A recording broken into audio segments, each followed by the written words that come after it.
Ang hukbong dagat ng Estados Unidos ay lumalaki, malaki, sa katunayan. Gamit ang dolyar, 101 trilyong budget sa depensa. Inilulunsad ng Amerika ang makasaysayang pagpapalakas ng hukbong dagat na may 19 na bagong barkong pandigma, makabagong submarino at bagong henerasyon ng mga sandata. Ito ang pinakamalaking hakbang sa loob ng mga dekada upang mangibabaw sa karagatan at nagpapadala na ito ng matinding epekto sa buong mundo. Hindi lang ito simpleng pagpapalawak ng hukbong dagat. Ito ay isang mensahe. Handa na muling mamuno sa mga karagatan ang United States. Tingnan natin ng mas malapitan ang mga kaganapang ito at kung paano nila mababago ang laro pabor sa United States. Noong Marso 2025, inilatag ni Pangulong Donald Trump ang mga hamon at kung paano niya ito haharapin. Balak niyang buhayin muli ang industriya ng paggawa ng barko sa Amerika, kabilang ang paggawa ng mga komersyal at militar na barko.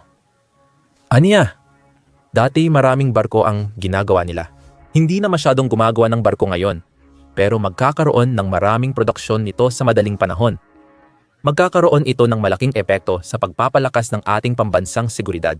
Para sa marami, panahon na talaga. Halos 80 taon matapos ang ikalawang digmaang pandaigdig, kahit na ang United States Navy ay nananatiling pinakamakapangyarihang puwersa pandagat sa mundo. Ito ay anino na lang ng dating lakas nito. Noong 1946, ipinagmamalaki ng United States ang halos 1,248 barkong militar. Sa 2025, mayroon na lang itong 297. Ang mga barko ngayon ay mas makabago at mas malakas sa armas kumpara sa napakalaking fleet pagkatapos ng digmaan. Gayunpaman, ang mas maliit na bilang ng fleet ay nangangahulugan na hindi na kayang tumugon ng United States Navy nang sabay-sabay sa mga krisis sa iba't ibang bahagi ng mundo, lalo na kung magkakaroon ng labanan sa maraming lugar. Noong unang bahagi ng 2025, napansin ang sitwasyong ito nang magpadala ang United States ng 2 aircraft carrier sa Red Sea dahil sa kaguluhan sa gitnang silangan, ang United States ship Carl Vinson at ang United States ship Harry Truman. Dahil dito, naging limitado ang presensya ng United States aircraft carrier sa mataas na prioridad na Indo-Pasipiko. Ang ilan sa mga carrier ay nasa maintenance, kakauwi lang, o sumasailalim sa paghahanda. Gayunpaman, ang Nimitz Carrier Strike Group ay nakadeploy pa rin noong Marso 2025. Sa lumalaking kapangyarihang pandagat ng China na itinuturing ng United States na pangunahing alalahaning militar, malayo pa sa perpekto ang sitwasyon. Hindi ibig sabihin nito na hindi na ang United States Navy ang pinakamakapangyarihang puwersa sa karagatan. Ipinagmamalaki ng United States ang 11 nuclear-powered aircraft carrier 10 mula sa Nimitz class at isa mula sa bagong Ford class na papalit dito. Mayroon din itong 68 aktibong nuclear-powered na submarino na pinakaabante at pinakamalakas sa buong mundo. Kabilang dito ang mga submarino ng Virginia class, Los Angeles class, Ohio class, at Seawolf class sa mga warship na nasa ibabaw ng dagat. Ang United States ay may 9 na cruiser. Karamihan ay mula sa Ticonderoga class at 76 na destroyer karamihan ay mula sa Arleigh Burke class at Zumwalt class. Kabilang sa fleet ang 26 corvette para sa littoral mission, kadalasan ay Freedom at Independence class at 8 barko para sa mine warfare. Karamihan ay Avenger class. Bukod dito, ang United States ay may 34 amphibious assault vessel kabilang ang America, Wasp class, San Antonio, Whidbey Island, Harper's Ferry at Blue Ridge class ship. Maliban sa mga squadron ng F-35, Lightning II at iba pang ika-4 at ika-5 henerasyon ng fighter aircraft sa kanilang mga carrier, ang mga barko ay may dalang mapanirang koleksyon ng mga sandata. Kabilang dito ang BGM, 100 na Tomahawk cruise missiles. Dating may kakayahang nuklear, ngunit ngayong karaniwang armado na lang, RGM. 84 Harpoon anti-ship missiles at RIM. 162 Evolved Sea Sparrow missiles. Evolved Sea Sparrow missile, ilan lang ito. Huwag magkamali, ang United States Navy pa rin ang nangingibabaw sa mga karagatan ng mundo. Bakit biglang naging mas urgent ang pagbuhay muli ng lakas pandagat ng United States? Gaya ng sinabi ni Trump, ang kanyang matibay na aksyon tungkol dito, natatalakayin natin maya-maya ay pagpapatuloy ng mga inisyatiba noong administrasyon ni Pangulong Joe Biden. Walang leader ng mundo na nasa tamang pag-iisip ang nagmamaliit sa kapangyarihan ng hukbong dagat ng United States, lalo na ang mga pangunahing karibal nito tulad ng China, Rusya, Iran at Hilagang Korea. Walang nagdududa sa kakayahan ng United States na patuloy na lumikha ng mga nangunang at makabagong sistema ng sandata sa mundo. Sa halip, ang mga alalahanin ay tungkol sa kakayahan ng United States na mapanatili ang kanilang dominasyon sa hukbong dagat sa hinaharap pagdating sa bilang. Matagal nang nagbabala ang mga defense analysts sa humihinang kalagayan ng industriya ng paggawa ng barko sa United States sa larangan ng komersyal at militar. Habang lumakas ang industriya ng pagbabarko ng China, Hapon at Timog Korea, nananatiling malapit na kaalyado ng United States ang Hapon at Timog Korea. Ang paglago ng industriya ng pandagat ng United States ay hindi nakakabahala at maaaring magbigay pa ng paraan para mas mapabilis ang pagpalawak ng kanilang fleet. Ang Rusya, Iran at Hilagang Korea ay banta sa kani-kanilang mga rehiyon. Gayunpaman, kahit patuloy na nag-a-upgrade at nagpapalawak ang tatlo ng kanilang lakas pandagat, malayo pa rin sila sa likod ng United States. Matagal na silang sumuko sa pagkumpetensya sa United States bilang kapangyarihang pandagat. Ngayon, nakatuon na sila sa ibang mga larangan ng produksyong militar tulad ng mga misil, electronic warfare at mga drone. Ngunit ang lumalagong naval power ng China ay nagiging malaking issue. Noong pagtatapos ng dantaon, ang hukbong dagat ng China ay isang mahusay ngunit limitadong puwersa na nakafocus sa coastal defense. Sa kasalukuyang siglo, pinalakas naman ng mabilis na pag-unlad ng ekonomiya bilang resulta ng pagiging pabrika ng mundo. Ang hukbong dagat ng China, sa ilang aspeto, ay nahigitan na ang United States at ang bilis ng kanilang paggawa ng mga barkong pandigma ay patuloy na lumalayo kumpara sa United States. Noong 2025, ang hukbong dagat ng People's Liberation Army Navy, ay may 1,010 aktibong barko, kabilang sa 466 na barko, 27 ang kargamento, 51 ang nakategoryang iba pa at karamihan ay support ship ng iba't ibang uri. May natitirang 466 na mga barkong militar ng China na nangangahulugang ang kanilang fleet ay higit 1.5 beses na mas marami kaysa sa United States. Mahalaga sana ang estadistikang iyon kung karamihan sa mga barkong iyon ay single-engine na speedboat. May mga sundalo ng People's Liberation Army Navy sa barko na may dalang machine gun, granada at posibleng motor. Panoorin ang aming video tungkol sa nangyari ng subukan ng mga piratang Somali na kalabanin ang United States Navy. Spoiler alert, hindi naging maganda ang resulta para sa mga pirata. Gayunpaman, pagdating sa komposisyon nito, mabilis ding humahabol ang Chinese fleet sa United States sa isang nakakabahalang bilis. Ang China ay may 2 makabagong aircraft carrier na aktibo. Ang Liaoning mula 2012 at ang Shandong mula 2019. May pangatlo pang Fujian, bagong labas sa dockyard at kasalukuyang nasa sea trials. Mayroon din silang 73 aktibong submarino, kung saan 15 dito ay kayang maglunsad ng mga sandatang nuklear. Sa 34 na bilang 20 taon, gulang pataas ang edad ng mga ito. Ang mga Chino ay naglunsad ng 13 sa nakaraang dekada kabilang ang 2 Jin class na nuclear ballistic submarines at 2 Xiang class na nuclear attack submarines. Sa aspeto ng pagbuo ng submarino, nakahabol na ang China sa United States. Ang United States ay nakagawa rin ng average na 13 bagong submarino bawat taon sa nakaraang dekada. Ang mga nuclear-powered Virginia-class submarine na ito ay nagkakahalaga ng humigit kumulang 45 bilyon bawat isa at may kakayahang magdala ng nuclear weapon. Ang inaasahang Columbia-class na nuclear-powered submarino na kayang magdala ng conventional at nuclear-tipped na ballistic missiles ay ginagawa na mula pa noong 2021, ngunit inaasahang matatapos sa 2031. Ang mga pagkaantala at gastos ay pangunahing dahilan kung bakit mabilis na nakakahabol ang China, hindi lang sa paggawa ng submarino. Ang People's Liberation Army Navy ay mayroon ng 50 destroyers, 50 corvettes, 58 mine warfare ships, 46 frigates, at 74 patrol boats.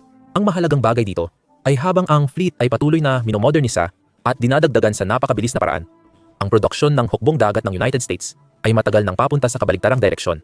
Sa 2024 ang China ay magkakaroon ng 234 na warships kumpara sa 219 ng United States Navy. Nangunguna pa rin ang United States sa mga guided missile cruiser at destroyer at sa kabuuang tonelada ng mga barko. Ayon sa isang pag-aaral ng Center for Strategic and International Studies, noong 2025, aabot sa 425 ang mga barko ng China sa 2030 kumpara sa 300 barko ng United States Navy kung mananatili ang kasalukuyang produksyon. Ito ay usapin ng kapasidad. Umunlad ng husto ang industriya ng paggawa ng barko sa China. Samantalang ang sa United States ay halos naubos na. Maaaring ito ang pinakakapana-panabik at mahalagang bahagi ng plano ni Trump. Diretso na tayo. Maaring masolusyonan ang problema, pero matindi ito. Noong ikalawang digmaang pandaigdig, nakagawa ang United States ng 2,000 barko kada taon, kabilang dito ang 24 Essex class na aircraft carrier na may average na isa kada 2 buwan sa loob ng 4 na taon. Ngayon, inaabot ng 10 taon bago makomisyon ang isang bagong Ford class carrier matapos ilagay ang keel nito. At bago pa man ito matapos, ang mga barkong iyon ay hindi nuclear-powered, hindi kasing laki, sopistikado o makapangyarihan gaya ng Ford class carriers ng United States sa kasalukuyan. Gayunpaman, ang mabilis na produksyon at pandaigdigang kalidad ng pangunahing dahilan kung bakit nangingibabaw ang United States Navy at ang buong industriya ng maritima sa karagatan. Walang katapat sa loob ng mga dekada, pero nagbabago ang mga bagay. Sa dekada 1970 lumago at lumipat ang ekonomiya ng United States sa mga bagong industriya at teknolohiya na naging malaking bahagi dahil sa United States bilang tagapangalaga ng mga karagatan. Naging pandaigdig ang kalakalan at industriya kung saan may mga bagong kalahok sa mga dating industriya. Bagamat humina ang industriya ng paggawaan ng barko sa United States, nananatiling gumagawa ang mga shipyard ng Amerika ng 5% ng kabuuang timbang ng mga barko sa mundo. Hanggang 25 bagong barko bawat taon kabilang ang mga pang-komersyo at ilang pang-militar. Pagsapit ng dekada 1900, naraang 80 bumaba ang pinagsamang produksyon sa kasalukuyang antas ng mga 5 barko kada taon at nanatili ito hanggang ngayon. Iyan ay katumbas lamang ng 0.13% ng pandaigdigang industriya ng paggawa ng barko. Kaya naman, ang kabuuang United States, registered fleet ng mga komersyal na barkong pangkaragatan ay wala pang 200 kumpara sa 44,000 sa buong mundo. Noong 1951, ang United States Merchant Marine ang nagdala ng 13 ng lahat ng pandaigdigang kalakalan. Noong 1975, ang United States ay may 8 aktibong Navy shipyards at daan-daang aktibong komersyal na shipyards sa panig ng militar. Sa 2025 na lang ang aktibong pampublikong naval shipyards ng United States para sa pagkukumpuni at paggawa ng mga barko para sa Navy. Sa 154 na pribadong shipyard sa Pilipinas, iilan lang ang aktibong gumagawa ng malalaking komersyal o militar na barko. Norfolk Naval Shipyard sa Portsmouth, Virginia at Portsmouth Naval Shipyard sa Seaves Island sa Kittery, Maine ay mga pasilidad ng militar. Puget Sound Naval Shipyard at Intermediate Maintenance Facility sa Puget Sound sa Bremerton, Washington at Pearl Harbor Naval Shipyard at Intermediate Maintenance Facility sa makasaysayang lokasyon sa Hawaii. Noong 2024 iniulat ng United States Navy na ang kanilang bagong guided missile frigate ay 3 taon nang nahuhuli sa schedule. Ang aircraft carrier na Enterprise, Columbia-class submarines at Virginia-class attack submarine ay nahuhuli sa kanilang mga schedule ng 1 hanggang 2 taon. Mas naging abala ang United States Navy kaysa karaniwan noong taon dahil sa malalaking deployment sa gitnang silangan. Mukhang kulang ang kapasidad ng mga kasalukuyang shipyard para sabay na matugunan ang paghahatid ng mga bagong barko at ang dagdag na maintenance at pagkukumpuni na kinakailangan ng mga karagdagang deployment na iyon. Kumpara sa ibang bansa, may 307 aktibong shipyard ang China, kung saan 35 ang gumagawa ng mga barkong militar o dual usage. Bagamat hindi tiyak ang taunang kapasidad ng China sa paggawa ng barko, malinaw na mas malaki ito ng 232 beses kumpara sa 4 ng United States. Ayon sa isang United States Navy brief, anuman ang kalidad ng mga barko ng United States, ayon sa ulat ng Center for Strategic and International Studies, ang China State Shipbuilding Corporation, ang pinakamalaking state-owned shipbuilder ng China, ay nakapaggawa ng mas maraming komersyal na barko batay sa bigat noong 2024 kumpara sa buong United States shipbuilding industry mula World War I kalawa. Nakakagulat talaga ang mga estadistikang iyan sa anumang pamantayan. Pero paano nga ba ito nauwi sa napakalungkot na kalagayan? Sa totoo lang, ito ay unti-unting pagkabulok na nangyari sa loob ng mga dekada kung saan bumagsak muna ang paggawa ng komersyal na barko sa United States bago pa man bumaba ang kanilang produksyon ng militar. Noong kalagitnaan ng Cold War, binuksan ni Pangulong Ronald Reagan ang pinto para sa globalisasyon gamit ang kaniyang mga neoliberal na patakarang pang-ekonomiya na mabilis na kumalat maliban sa Soviet Union. Dumadami na ang mga kumpanya sa United States na nagsimulang makinabang sa mas mababang hadlang sa pagpasok sa mga dayuhang merkado at mas mababang gastos sa paggawa at ekonomiya na inaalok nito.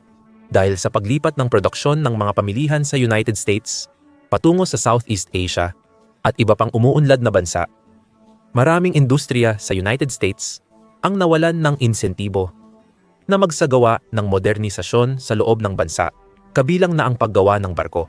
Dahil sa pagtaas ng gastos sa paggawa at kompetisyon mula sa ibang bansa, nagsimulang magbawas ng operasyon at magsara ang mga shipyard. Noong dekada 1980, malaking pondo ang inilaan ni Reagan para sa Navy, kabilang ang pagpapatayo ng maraming bagong barko. Matapos mabuwag ang Soviet Union noong 1990, dekada, hindi na kailangang panatilihin ang dating bilis ng produksyon. Bukod dito, naranasan din ng industriya ng paggawa ng barkong militar ang parehong problema ng pagtaas ng gastos gaya ng komersyal na industriya. Kaya nagsimulang magsara ng mga shipyard ang Navy. Noong 1996 at 97, ibinigay nito ang Philadelphia Naval Shipyard, Charleston Naval Shipyard sa North Charleston, Long Beach Naval Shipyard at Mare Island Naval Shipyard sa Vallejo. Noong 2011 ang New Orleans Naval Station na gumawa ng mga barko noong unang digmaang pandaigdig ngunit hindi naging formal na naval shipyard ay isinara at ibinigay sa lungsod sa ilalim ng Federal City Redevelopment Initiative. 4 na lang na pampublikong naval shipyard ang aktibo para tugunan ang lahat ng pangangailangan ng Navy sa maintenance, pagkukumpuni at paggawa ng barko.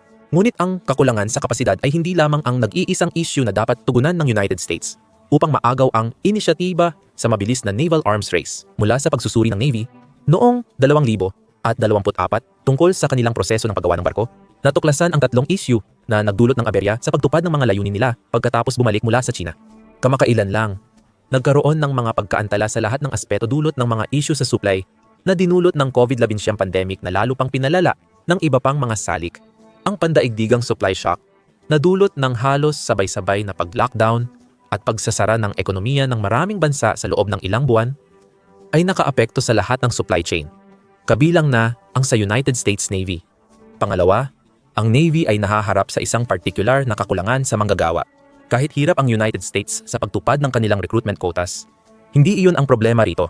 Kulang ang mga bihasang manggagawa sa shipyard gaya ng mga welder, electrician, pipe fitter at ship fitter. Hindi iyong nasa aktual na operasyon. Ayon sa Navy, ang dahilan ay mas mataas na sahod na inaalok ng mga komersyal na tagagawa ng barko kumpara sa kanila. Karagdagan pa, ang ibang industriya, gaya ng mga pabrika, ay nagbabayad ng mas mataas sa parehong kasanayan. Ang ikatlong salik ay ang mga pagbabago sa disenyo na ipinatutupad matapos simulan ang konstruksyon. Mabilis ang pag-unlad ng teknolohiyang militar at ang digmaan sa Ukraine ay patuloy na nagbabago sa paraan ng pakikidigma. Marahil may mabigat na kadahilanan at talagang kailangan ang mga pagbabagong disenyo na ito. Bukod dito, dahil sa mabilis na pag-usbong ng inobasyon sa militar, malamang na magpapatuloy ang pangangailangan para sa pagbabago ng disenyo habang nasa produksyon at maaaring maging mas malaking issue kapag tumaas na ito. Bilang mga Tsino, imposible para sa kanila na sabay-sabay na ikordina ang pagbabago sa disenyo sa maraming barko sa iba't ibang shipyard. Kahit na kayang tuklasin at ipatupad ito sa isang barkong ginagawa pa lang. Kaya, ano ang balak gawin ni Trump tungkol sa mga isyong ito? Ang pinakamatinding hakbang niya ay ang panukalang 100 at 1 trilyong National Defense Budget para sa fiscal year 2026. Iyan ay pinakamataas na gastos sa depensa. 134% na pagtaas mula sa fiscal year 2025 na isa ring record. Kasama rito ang 2,900, 22B para sa Navy, 1,900, 74B para sa Army, 3,000, 11 B para sa Air Force, at 1,700 na B para sa buong depensa. Ang paghahati ng pondo ng Navy ay nagpapakita ng kanilang pagtuon nitong mga nakaraang taon sa pagiging mas moderno at flexible na hukbong dagat na may mas maraming kakayahang amphibious. Makikita rin ang pagbabagong ito sa pagbabalik ng United States Marine Corps sa kanilang pinagmulan sa dagat gamit ang kanilang Advanced Base Doctrine matapos ang mga dekada ng pagiging parang pangalawang hukbo. Pangunahing tampok ang paglulunsad sa 11 na bagong barkong nakatuon sa bilis. Para sa panimula, may isa pang Columbia-class na nuclear ballistic missile sub at 2 Virginia-class na attack sub. Napapalapit nito ang United States sa 73 na submarino ng China, bagamat kailangan pa ng 5 upang tuluyang mapantayan ang bilang. Mayroon ding 2 Arleigh Burke-class na guided missile destroyers na napatunayang mabilis at epektibo sa mga misyon ng United States sa at paligid ng Red Sea noong 2000 at 24 at 2025. Malinaw ang pagbibigay diin sa mabilisang amphibious operations, lalo na sa mga pagbabago sa Marines na nabanggit. Kasama rin sa listahan ang isang America-class amphibious assault ship, isang San Antonio-class amphibious transport dock, at 9 na medium landing ship. Panghuli sa listahan ay 2 John Lewis-class fleet oilers at isang T. Argos Ocean Surveillance Vessel. Maiintindihan kung isipin mong posibleng naghahanda ang United States para sa mga sea-based invasion tulad ng D-Day noong World War II, pero mas high-tech na ngayon na may mga swarm ng killer drone at guided smart bombs na sumasabog sa lahat ng dako habang bumababa ang mga Marines. Gayunpaman, kumpara sa 6 na bagong barkong idinagdag ng United States sa kanilang record na budget noong 2000 at 24, ang 11 ay 300 at 75 beses na mas marami. Isang makabuluhang pagtaas. Dahil sa mga limitasyon sa kapasidad at mga delay sa pagtupad ng mga kasalukuyang order, mahirap hulaan kung kailan maihahatid ang mga bagong barkong ito. Ngunit pinapakita nito ang seryosong intensyon at momentum. Magsisimula dapat kahit saan.